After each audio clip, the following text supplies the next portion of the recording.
Hello students. तो last time हम electromagnetic analogy देख रहे थे। एनालॉजी मतलब एनालॉजी वर्ड का मीनिंग क्या है? सिमिलरिटी। ठीक है। तो लास्ट टाइम हम सिमिलरिटी देख रहे थे। किसका similarity? Electric field and magnetic field का। मतलब जैसे इलेक्ट्रिक फील्ड में कुछ टर्म होती है, वैसे ही मैग्नेटिक फील्ड में भी कुछ टर्म होती है। उसको हम एनालॉगस टर्म बोलते हैं या फिर सिमिलर टर्म बोलते हैं। सो यहाँ पे देखिए, analogous term in electric and magnetic field. First electric field, next magnetic field. अभी फर्स्ट टर्म कौन सी है? इलेक्ट्रिक फील्ड में जैसे चार्ज होता है, वैसे ही मैग्नेटिक फील्ड में क्या रहता है? मैग्नेटिक पोल रहता है। Okay, these are two analogous term. Okay, so these are मतलब चार्ज एंड मैग्नेटिक पोल, ये एक दूसरे को क्या है? एनालॉगस है। मतलब जैसे charge, due to charge electric field produce होता है, वैसे ही ड्यू टू पोल क्या होता है? मैग्नेटिक फील्ड प्रोड्यूस होता है। जैसे पॉजिटिव पॉजिटिव में रिपल्शन होता है और पॉजिटिव नेगेटिव में अट्रैक्शन होता है, उसी तरह से नॉर्थ नॉर्थ में रिपल्शन होता है एंड नॉर्थ एंड साउथ में क्या होता है? अट्रैक्शन होता है। इलेक्ट्रिक फील्ड में हर एक फार्मूला जो है उसमें आपको एक कांस्टेंट मिलेगा। इलेक्ट्रिक फील्ड का जो हर एक फार्मूला है, जब आप इलेक्ट्रोस्टैटिक्स पढ़ेंगे तब आपको ये समझ में आ जाएगा कि इलेक्ट्रिक फील्ड का हर एक जो फार्मूला है उसमें आपको एक कांस्टेंट मिलेगा। और वो कांस्टेंट क्या रहता है? 1/4 पाई इप्सिलॉन नॉट। इसको क्या बोलते हैं? इप्सिलॉन। इप्सिलॉन एक ग्रीक अल्फाबेट है, ग्रीक अल्फाबेट। यहां पे लिखता हूं, देखिए, epsilon, epsilon. Okay, so this is epsilon. So epsilon zero मतलब इप्सिलॉन नॉट भी उसको बोलते हैं। तो इप्सिलॉन नॉट क्या है? परमिटिविटी है। किसका परमिटिविटी? एक्चुअली वैक्यूम का परमिटिविटी है। तो इलेक्ट्रिक फील्ड में एक कांस्टेंट है 1/4 पाई इप्सिलॉन नॉट। वैसे ही मैग्नेटिक फील्ड में भी है, हर एक फार्मूला में एक कांस्टेंट हमें मिलता है एंड वो क्या है? μ0/4 पाई।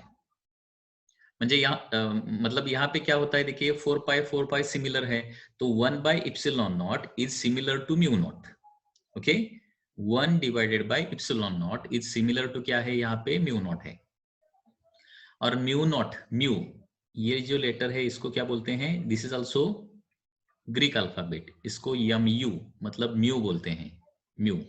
ठीक है। तो μ0 is permeability of the vacuum बोलते हैं। उसके बाद जैसे इलेक्ट्रिक फील्ड में इलेक्ट्रिक डाइपोल रहता है, उसी तरह से मैग्नेटिक फील्ड में उसका एनालॉगस क्या रहता है? मैग्नेटिक डाइपोल रहता है। दोनों सिमिलर है। यहाँ पे इलेक्ट्रिक डाइपोल में क्या रहते हैं? Positive and negative charge of equal magnitude रहते हैं इलेक्ट्रिक डाइपोल में। वैसे ही मैग्नेटिक डाइपोल में क्या रहते हैं? नॉर्थ एंड साउथ पोल रहते हैं ऑफ इक्वल मैग्नीट्यूड। ओके, जैसे इलेक्ट्रिक डाइपोल मोमेंट होता है, उसी तरह से मैग्नेटिक फील्ड में एनालॉगस टर्म है मैग्नेटिक डाइपोल मोमेंट। जैसे इलेक्ट्रिक डाइपोल मोमेंट रहता है, उसी तरह से मैग्नेटिक डाइपोल मोमेंट भी रहता है। ओके, तो electric dipole moment P is equal to Q into 2L and magnetic dipole moment is equal to QM into 2L। मतलब दोनों का फॉर्मूला भी सिमिलर ही लग रहा है, एनालॉगस है। उसके बाद नेक्स्ट,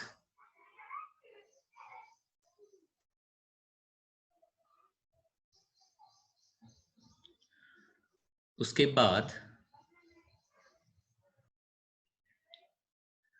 अभी जैसे इलेक्ट्रिक फील्ड में इलेक्ट्रिक फोर्स का फॉर्मूला रहता है, वैसे ही मैग्नेटिक फील्ड में मैग्नेटिक फोर्स का भी फॉर्मूला रहता है। इलेक्ट्रिक फोर्स का फॉर्मूला क्या रहता है? देखिए, that is F bar is equal to Q into E bar रहता है, Q into E bar. Okay, उसी तरह से मैग्नेटिक फोर्स का भी फॉर्मूला रहता है। अभी जैसे चार्ज है वैसा क्या है? मैग्नेटिक पोल रहता है। एंड जैसे इलेक्ट्रिक फील्ड है, वैसे ही क्या है? मैग्नेटिक इंडक्शन है। ओके, जैसे इलेक्ट्रिक फोर्स है वैसे ही मैग्नेटिक फोर्स भी है। मतलब ये दोनों फॉर्मूले भी सिमिलर ही है। यहाँ पे मतलब इलेक्ट्रिक फील्ड का टर्म और मैग्नेटिक फील्ड का हमें एनालॉगस टर्म वहां पे ओनली लेना है। इलेक्ट्रिक फोर्स का फॉर्मूला Q E बार रहता है, उसी तरह से मैग्नेटिक फोर्स का फॉर्मूला QM इंटू B बार रहता है। तो Q मतलब क्या है? चार्ज है। E मतलब क्या है? इलेक्ट्रिक इंटेंसिटी है। वैसे ही B मतलब क्या है? मैग्नेटिक इंडक्शन है। So these are a number of similar that is analogous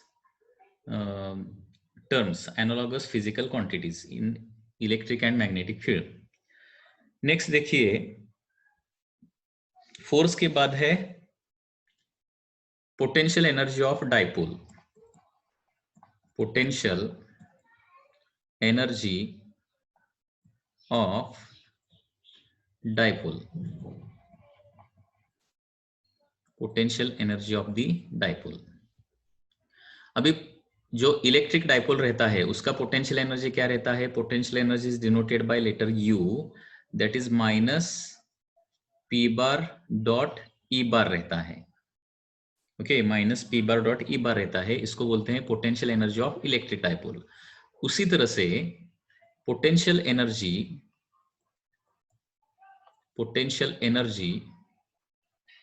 of magnetic dipole क्या रहता है? Magnetic dipole. तो potential energy of magnetic dipole बनता है U is equal to minus P की जगह क्या बोल लेंगे हम? यम ले लेंगे. यम मतलब इलेक्ट्रिक डाइपोल को P लेते हैं, वैसे ही मैग्नेटिक डाइपोल को यम लेते हैं. तो ये सभी टर्म्स आपको अभी नए हैं, completely these are completely new terms to you, and therefore आपको क्या करना है, थोड़ा सा ये इनिशियली अभी तो आपको मगअप करना पड़ेगा, क्योंकि all this terms are new to you. मतलब चार्ज, ये E मतलब इलेक्ट्रिक इंटेंसिटी, P मतलब इलेक्ट्रिक डाइपोल मोमेंट, M मतलब मैग्नेटिक डाइपोल मोमेंट, ये सब कुछ आपको कंप्लीटली न्यू टर्म्स है. तो थोड़ा सा वेट कीजिए. तो जैसे फिजिक्स आगे बढ़ेगा, जैसे इलेक्ट्रोस्टैटिक्स टॉपिक वगैरह कंप्लीट होगा, मैग्नेटिक इफेक्ट कंप्लीट होगा, तो ये आपको बहुत इजी लगेगा. ठीक है. So potential energy U is equal to minus M bar dot B bar रहेगा.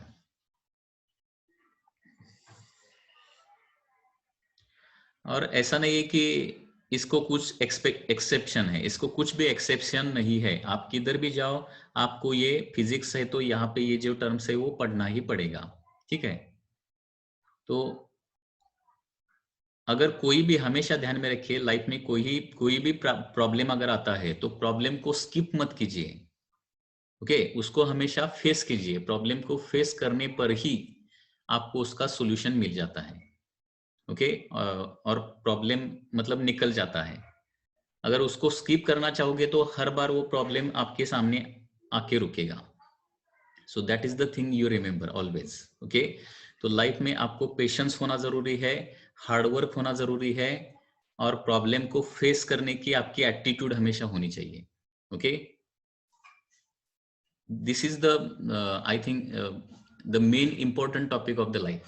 ओके, तो ये हमेशा ध्यान में रखिए.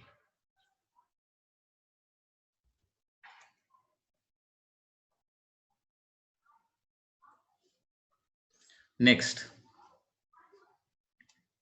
Potential energy of the electric dipole and potential energy of magnetic dipole हो गया. अभी next, there is a Coulomb's law.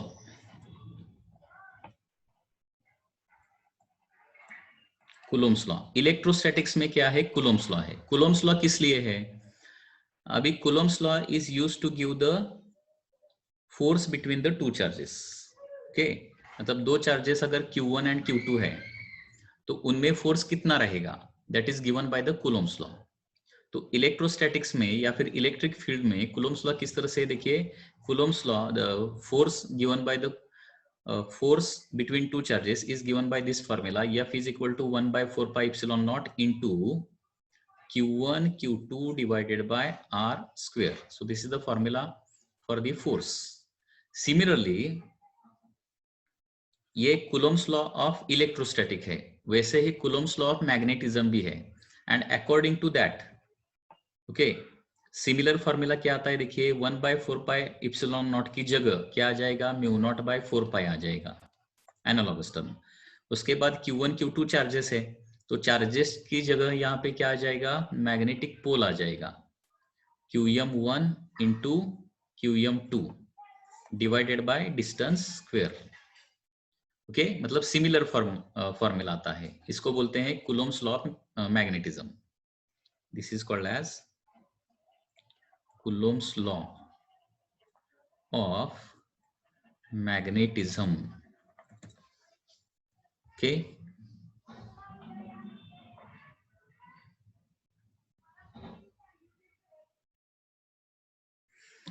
ठीक है. So these are various analogous term in electric field and magnetic field. So these are the 7. Okay, यहाँ पे 7 है, sorry. These are 7 similar terms in electric and magnetic field.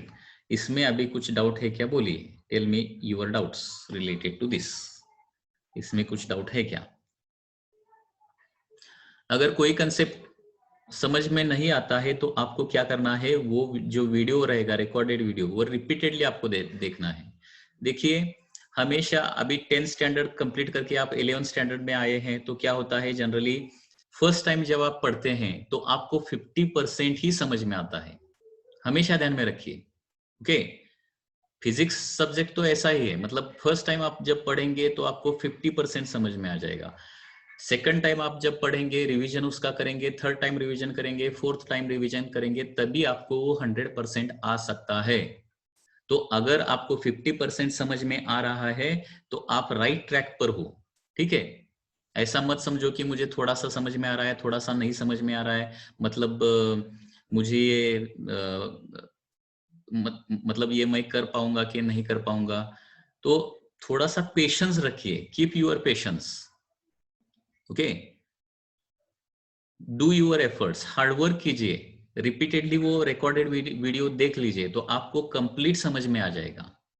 ठीक है, तो हमें एक बात यहाँ पे आप ध्यान में रखिए, आपको पेशेंस हमेशा रखने पड़ेंगे. ओके, अगर साइंस में अच्छे मार्क्स लाने हैं तो पेशेंस रखना पड़ेगा, हार्डवर्क करना पड़ेगा. ओके, एंड जैसे मैंने बताया, फर्स्ट टाइम जब आप पढ़ते हैं तो आपको ओनली 50% ही समझ में आता है. अगर 50% आपको समझ में आ रहा है, 50% समझ में नहीं आ रहा है, तो इसका मतलब है आप अच्छी तरह से स्टडी कर रहे हैं. ठीक है, अगर कुछ भी समझ में नहीं आ रहा है तो प्रॉब्लम है वहां पे. Okay, if you are not getting 100%, then there is a problem, but you are getting 50% or more than that, then it is absolutely okay thing. Okay, so ये हर स्टूडेंट के साथ होता है. It is not happening with only you. Her student के साथ जब 10th से 11th में आता है तो हर स्टूडेंट के साथ यही होता है साइंस में आने के बाद, क्योंकि 10th तक का सिलेबस और 11-12 का सिलेबस, इसमें बहुत ज्यादा डिफरेंस है.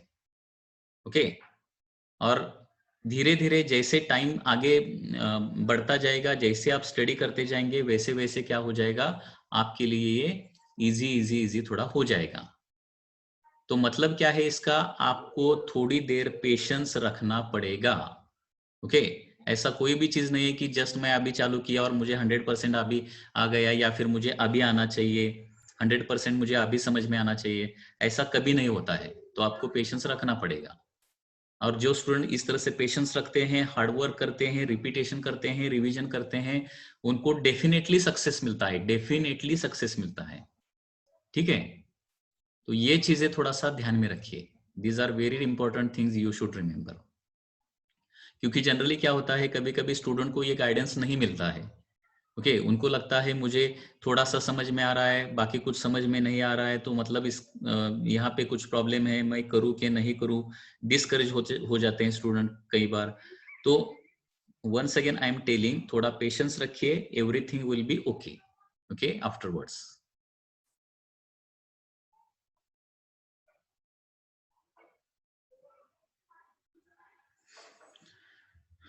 यहाँ पे अभी रिलेटेड टू बोर्ड और एक इंपॉर्टेंट क्वेश्चन अभी हम देखने जा रहे हैं. Important question.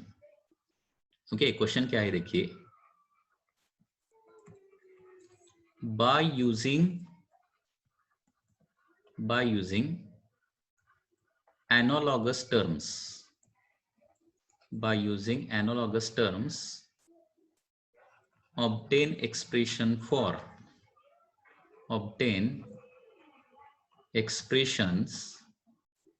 for okay, by using analogous terms obtain expressions for magnetic induction, obtain expression for magnetic induction on axis and equator of magnet या फिर magnetic dipole, magnetic dipole. Okay, bye using analogous terms, analogy का use करके हमें क्या करना है, magnetic induction. Magnetic induction क्या है? It is a vector quantity which is represent the strength of magnetic field. Magnetic field का स्ट्रेंथ रिप्रेजेंट करने के लिए हम एक वेक्टर क्वांटिटी यूज करते हैं, उसको हम मैग्नेटिक इंडक्शन बोलते हैं। मतलब अगर मैग्नेटिक इंडक्शन ज्यादा है तो वहां पे मैग्नेटिक फील्ड क्या है, स्ट्रांग है, ओके, या फिर वीक है। तो ये मैग्नेटिक इंडक्शन का फॉर्मूला हमें अभी निकालना है। और कैसे निकालना है? Bye using analogous term. Analogous term का यूज करके ये फॉर्मूला हमें निकालना है। अभी कैसे निकालना है देखिए, पहले इलेक्ट्रिक फील्ड का फॉर्मूला यहाँ पे लिखेंगे।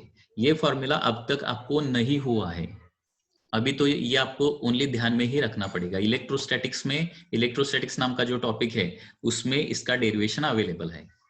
तो अभी डेरिवेशन की तरफ मत जाइए, ओनली ये फॉर्मूला देखिए किस तरह से।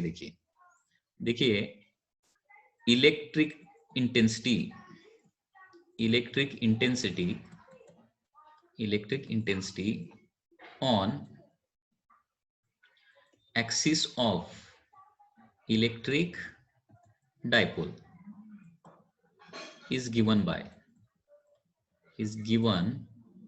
by। अभी यहाँ पे देखिए इलेक्ट्रिक इंटेंसिटी क्या है। जैसे मैग्नेटिक इंडक्शन होता है ना मैग्नेटिक फील्ड में, वैसे ही इलेक्ट्रिक फील्ड में क्या रहता है, इलेक्ट्रिक इंटेंसिटी रहता है। मैं क्या बोल रहा हूं, जैसे मैग्नेटिक फील्ड में मैग्नेटिक इंडक्शन होता है, वैसे इलेक्ट्रिक फील्ड में इलेक्ट्रिक इंटेंसिटी होता है। ठीक है, मतलब मैग्नेटिक फील्ड का स्ट्रेंथ रिप्रेजेंट करने के लिए क्या करेंगे, हम मैग्नेटिक इंडक्शन यूज करेंगे। और इलेक्ट्रिक फील्ड का स्ट्रेंथ रिप्रेजेंट करने के लिए क्या करते हैं, इलेक्ट्रिक इंटेंसिटी यूज करते हैं। ये ध्यान में रखिए। So this two are analogous term. मतलब जैसे मैग्नेटिक फील्ड में मैग्नेटिक इंडक्शन होता है, वैसे ही इलेक्ट्रिक फील्ड में इलेक्ट्रिक इंटेंसिटी होता है। ये दोनों क्या है, एनालॉगस, मतलब सिमिलर टर्म्स है। तो electric intensity on the axis of electric dipole क्या है, देखिए इसका फॉर्मूला इस तरह से है, E is equal to 1/4 pi epsilon naught into 2p divided by r cube, ऐसा फॉर्मूला है 2p by r cube। इसका मीनिंग आपको समझाता हूं। सपोज यहाँ पे एक इलेक्ट्रिक डाइपोल है, यहाँ पे चार्ज क्या है, सपोज एक प्लस क्यू चार्ज है एंड यहाँ पे अगर माइनस क्यू चार्ज है। Plus Q minus Q charge अगर एक साथ एक जगह है तो इसको क्या बोलते हैं, हम इलेक्ट्रिक डाइपोल बोलते हैं। इलेक्ट्रिक डाइपोल, डाइपोल मतलब क्या रहते हैं, टू पोल्स। इलेक्ट्रिक डाइपोल में क्या रहेंगे, दो चार्जेस रहेंगे, एक पॉजिटिव चार्ज रहेगा, एक नेगेटिव चार्ज रहेगा। ठीक है, तो प्लस जहां पर भी प्लस क्यू और माइनस क्यू चार्ज रहेंगे वहां पे इलेक्ट्रिक डाइपोल रहेगा। ओके, ये ध्यान में रखिए, ये इलेक्ट्रिक डाइपोल है। And this line is called as axis of electric dipole.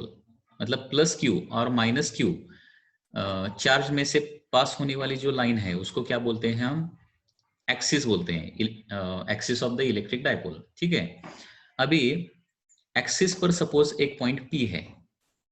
Okay, electric dipole के एक्सिस पर सपोज एक पॉइंट P है, तो इस P पॉइंट पर इलेक्ट्रिक इंटेंसिटी कितना होगा, that is given by this formula. Okay, 1/4 pi epsilon not. Epsilon not मैंने आपको बताया, इप्सिलॉन नॉट मतलब क्या है, परमिटिविटी है। P मतलब क्या है, इलेक्ट्रिक डाइपोल मोमेंट है। P क्या है, electric dipole moment. And R क्या है, डिस्टेंस है।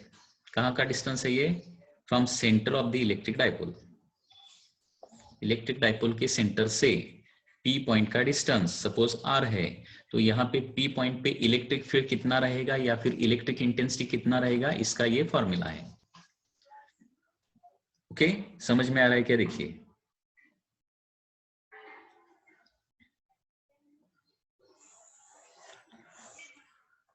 ओके, देखिए इलेक्ट्रिक इंटेंसिटी का फॉर्मूला हमने देखा।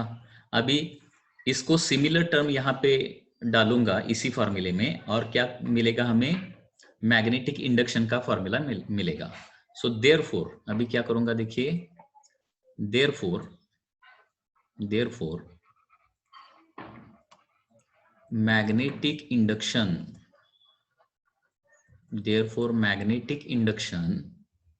on axis of magnetic induction on axis of magnetic dipole, magnetic induction on the axis of magnetic dipole। Okay, ये क्या रहेगा, जैसे electric intensity on axis of electric dipole रहता है, उसी तरह से magnetic induction on the axis of magnetic dipole रहता है। तो उसका फॉर्मूला क्या आ जाएगा देखिए, B इज इक्वल टू, अभी 1/4πε0 की जगह क्या आ जाएगा, μ0/4π आ जाएगा, क्योंकि this two are similar term in electric field and magnetic field. उसके बाद 2 जो है वो एज इट इज आ जाएगा। अभी P के लिए सिमिलर टर्म क्या है, यम है। P के लिए सिमिलर टर्म क्या है, यम। मतलब जैसे इलेक्ट्रिक डाइपोल के लिए P यूज करते हैं, मैग्नेटिक डाइपोल मूवमेंट के लिए कैपिटल M यूज करते हैं, divided by distance as it is r3। Okay, so this is the magnetic induction on the axis. सो इस तरह से ये फॉर्मूला आता है magnetic induction on the axis. ठीक है, तो ये फॉर्मूला अभी आपको याद करना पड़ेगा to solve the numerical problem. Okay, तो इसका वंस अगेन मीनिंग देखिए, यहाँ पे सपोज मैग्नेटिक डाइपोल है इस तरह से, suppose this is a magnetic dipole, magnetic dipole. Suppose यहाँ पे क्या है इसका, यहाँ पे क्या है, सपोज साउथ पोल है, एंड यहाँ पे क्या है, सपोज नॉर्थ पोल है, and suppose this is axis, ये इसका एक्सिस है। ठीक है, तो यहाँ पे दिस इज मैग्नेटिक डाइपोल ना, यहाँ पे क्या है, मैग्नेट का सेंटर है, दिस इज द सेंटर और mid point of the magnet. तो एक्सिस पे सपोज एक पॉइंट P है, on the axis suppose there is a point P, and ये जो पॉइंट है वो मैग्नेट के सेंटर से सपोज कितने डिस्टेंस पर है, r डिस्टेंस पर है। तो at this point magnetic field या फिर मैग्नेटिक इंडक्शन कितना बनता है, that is given by this formula, B is equal to μ0/4π2m/r3। Okay, ये फॉर्मूला आपको ध्यान में ही मगअप करना पड़ेगा, देखिए। ठीक है, μ0/4π2m/r3। कैपिटल M क्या है, इसका डाइपोल मोमेंट है। कैपिटल M क्या होता है, डाइपोल मोमेंट क्या होता है, ये मैंने ऑलरेडी लास्ट लेक्चर में आपको पढ़ाया है। ओके, तो आपको क्या करना है, फिजिक्स अच्छी तरह से आने के लिए वो जो रिकॉर्डेड वीडियोस है जो मैंने यूट्यूब पर डाला है, वो रिपीटेडली देखिए, कम से कम 3 बार तो आपको देखने पड़ेंगे, तभी आपके दिमाग में ये जो equations and terms related to magnetic field है वो आपके दिमाग में फिट बैठ सकता है। ये ध्यान में रखिए। Okay, this is a very important thing. पहले तो आपको लगेगा ये क्या है, यहाँ पे कुछ भी लिखा है, ये मुझे कुछ समझ में नहीं आ रहा है, ऐसा आपको लगेगा। लेकिन जैसे जैसे आप रिपीटेशन करते रहेंगे, वैसे आपको ये सभी टर्म फैमिलियर लगेंगे और ये आपको थोड़ा सा इजी लगेगा। इसका मतलब क्या निकलता है, आपको रिपीटेशन रिपीटेशन एंड रिपीटेशन ही करना है, तभी आपको ये समझ में आ सकता है। सो इस तरह से हमें एक इंपॉर्टेंट फॉर्मूला मिल गया, that is magnetic induction on the axis of magnetic dipole. मतलब यहाँ पे एक मैग्नेटिक डाइपोल है, मतलब मैग्नेट है, तो उसके एक्सिस पर अगर एक पॉइंट P है, okay, which is at a distance r from the centre of the magnet है, तो वहां पे मैग्नेटिक इंडक्शन कितना आता है, μ0/4π2m/r3 आता है। क्या फॉर्मूला है, μ0/4π2m/r3। What is the formula, magnetic induction is equal to μ0/4π2m/r3। Magnetic induction क्या है, magnetic induction it is strength of magnetic field. Magnetic induction क्या है, स्ट्रेंथ ऑफ मैग्नेटिक फील्ड। मतलब इसके आगे ध्यान में रखो, मैग्नेटिक फील्ड का अगर स्ट्रेंथ आपको बताना है तो आपको मैग्नेटिक इंडक्शन बताना पड़ेगा। ठीक है, मैग्नेटिक फील्ड कितना स्ट्रांग है ये बताने के लिए आपको क्या करना है, मैग्नेटिक इंडक्शन का वैल्यू आपको वहां पे निकाल के देना है। Okay, so magnetic induction is given by formula μ0/4π2m/r3। Very simple formula. If you repeat this formula 5 to 10 times, then you will definitely remember this formula। Magnetic induction, ये very important formula है, देखिए magnetic induction is equal to mu naught by 4 pi 2m by R cube, 2m by R cube. ठीक है, अभी magnetic induction क्या है, vector quantity है, तो इसका डायरेक्शन भी आपको ध्यान में रखना पड़ेगा। मैग्नेटिक इंडक्शन वेक्टर क्वांटिटी है, तो इसका डायरेक्शन कैसा आता है, same as magnetic dipole. Okay, same as, इसका डायरेक्शन क्या रहेगा, डायरेक्शन मैग्नेटिक इंडक्शन का डायरेक्शन क्या रहेगा, direction same as dipole moment. मतलब डाइपोल मोमेंट का जो डायरेक्शन रहेगा वही इसका डायरेक्शन रहेगा। डाइपोल मोमेंट का डायरेक्शन कैसा रहता है मुझे बताइए, आपको पता होगा, पता नहीं तो वीडियो रिपीटेडली देख लीजिए, there is no option. Okay, magnetic dipole moment का डायरेक्शन कैसा होता है बताइए मुझे। अगर आप बता नहीं सकते तो इसका मतलब क्या हो गया कि आप वीडियो रिपीटेडली नहीं देखते हैं, आप रिवीजन नहीं करते हैं। Correct, Ankita has given the answer. Dipole moment का डायरेक्शन रहता है from south to the north. Samarth is also correct. Okay, Samarth, your answer is from north to south, not north from to south, it is from, dipole moment का direction कैसा रहता है, from south pole to the north pole रहता है। तो यहाँ पे B का डायरेक्शन भी साउथ टू नॉर्थ मतलब टूवर्ड्स राइट आ जाएगा या फिर towards left, it is towards right आ जाएगा। This is direction of magnetic induction on the axis. Okay, from south to the north, इसको एक्सिस भी लिखेंगे यहाँ पे, एक्सिस। ठीक है, ये हो गया magnetic induction on the axis का फॉर्मूला। अभी नेक्स्ट देखिए, नेक्स्ट मैग्नेटिक, अभी पहले इलेक्ट्रिक फील्ड का वंस अगेन फॉर्मूला लिखेंगे। इलेक्ट्रिक फील्ड का फॉर्मूला क्या आता है देखिए, electric field on equator of electric dipole. Okay, electric field on equator of electric dipole क्या रहता है, तो उसका फॉर्मूला क्या है देखिए, electric field on equator of electric dipole, तो उसका फॉर्मूला है 1/4 pi epsilon naught into P by R cube है। मतलब यहाँ पे क्या होता है, जस्ट 2 निकल जाता है।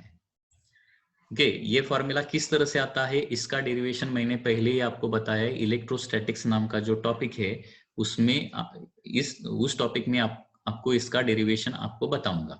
ओके, तो अभी तो वो डेरिवेशन देखने की जरूरत नहीं है। तो उसी तरह से सिमिलरिटी यूज करके, एनालॉजी यूज करके क्या कर सकते हैं यहाँ पे, therefore magnetic induction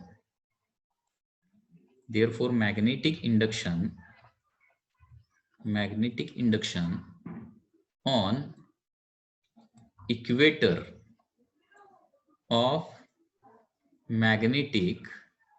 magnetic dipole, ये क्या आता है अभी देखिए, ओनली एनालॉगस टर्म यूज करना है यहाँ पे। अभी magnetic induction on the equator of magnetic dipole, so यहाँ पे क्या लिखूंगा अभी मैं, बी इक्वेटर लिखूंगा, बी इक्यू। जैसे 1/4 pi epsilon naught electric field में रहता है, वैसे ही मैग्नेटिक फील्ड में क्या रहता है, म्यू नॉट बाय 4 पाई रहता है। जैसे इलेक्ट्रिक फील्ड में P रहता है, वैसे ही मैग्नेटिक फील्ड में कैपिटल M रहता है। मतलब P मतलब इलेक्ट्रिक डाइपोल मोमेंट, वैसे ही यहाँ पे मैग्नेटिक डाइपोल मोमेंट रहेगा, divided by R cube as it is. Okay, so this is the formula for magnetic induction on the equator. Okay, तो इसका डायग्राम भी यहाँ पे निकालता हूं। सपोज यहाँ पे इस तरह से एक बार मैग्नेट है। Okay, suppose this is a bar magnet या फिर मैग्नेटिक डाइपोल है। यहाँ पे suppose once again south pole है, यहाँ पे नॉर्थ पोल है, तो ये हो जाएगा आपका एक्सिस, ये हो जाएगा centre, and this will be your equator. ये आपका इक्वेटर बन जाएगा, दिस इज यूर इक्वेटर। अगर इक्वेटर पर एक पॉइंट P है, इक्वेटर पर क्या है, पॉइंट P है, तो P पॉइंट पर मैग्नेटिक इंडक्शन जो रहेगा, ये डिस्टेंस कितना है from the centre of magnet, distance suppose r है, तो यहाँ पे मैग्नेटिक इंडक्शन मतलब मैग्नेटिक फील्ड कितना रहेगा, μ0/4π2m/r³ रहेगा। By using this formula you can calculate that. अभी मैग्नेटिक इंडक्शन मतलब क्या रहता है, डायरेक्शन रहता है, तो यहाँ पे हमें डायरेक्शन दिखाना पड़ेगा। अभी इधर डायरेक्शन कैसा रहता है, it is opposite to dipole moment. Magnetic induction का डायरेक्शन कैसा रहेगा, opposite to dipole moment. Opposite to dipole moment मतलब मैग्नेटिक डाइपोल मोमेंट कैसा रहता है, फ्रॉम साउथ टू नॉर्थ रहता है ना, साउथ टू नॉर्थ इस तरह से रहता है, इस तरह से, तो उसको अपोजिट रहेगा। ये बी इक्वेटर का डायरेक्शन रहेगा, पी इक्वेटर का डायरेक्शन। ओके, तो यहाँ पे direction of magnetic induction, direction of magnetic induction, direction of magnetic induction on equator, direction of magnetic induction on equator is opposite to dipole movement रहेगा। मतलब dipole movement का direction south to north रहता है, यहाँ पे magnetic induction का direction north to south रहेगा, opposite रहेगा इन दिस वे। तो मैग्नेटिक इंडक्शन ध्यान में रखने के लिए आपको ये फॉर्मूला ध्यान में रखना पड़ेगा और डायरेक्शन, ये दोनों चीजें इंपॉर्टेंट है। You should remember this two फॉर्मूले करेक्टली, ठीक है। अभी यहाँ पे देखिए magnetic induction on the axis and magnetic induction on the equator का फॉर्मूला हमने देखा। तो एक्सिस में क्या है, 2 यहाँ पे ज्यादा है ऑन दी, मतलब यहाँ पे क्या है, एक्सिस के फॉर्मूला में 2m है, इक्वेटर के फॉर्मूला में ओनली m है। तो यहाँ पे क्या लिख सकते हैं, therefore magnetic induction on the axis is equal to क्या आ जाएगा, 2 times magnetic induction on the equator आ जाएगा। ओके, अगर डिस्टेंस सेम है तो, डिस्टेंस अगर सेम है तो क्या होता है, डिस्टेंस अगर सेम है तो क्या होता है, magnetic induction on the axis is 2 times magnetic induction on the equator आता है। क्योंकि इक्वेटर को 2 से मल्टीप्लाई किया तो क्या मिलेगा हमें, magnetic induction on the axis का फॉर्मूला मिलेगा। ओके, तो इस तरह से ये इक्वेशन का आंसर यहाँ पे कंप्लीट होता है। ओके, क्वेश्चन क्या है देखिए, by using analogous term, analogous term का यूज करके क्या करना है, magnetic induction on the axis and equator of magnetic dipole निकालना है। So magnetic induction on the axis का फॉर्मूला आता है μ0/4π2m/r³। Direction is from south pole towards north pole रहेगा। ओके, साउथ टू नॉर्थ इस तरह से डायरेक्शन उसका रहेगा। And magnetic induction on the equator का डायरेक्शन कैसा रहता है, opposite to the dipole movement, that is from north to the south, इस तरह से ये डायरेक्शन रहेगा। Okay, so any doubt in this case, any doubt?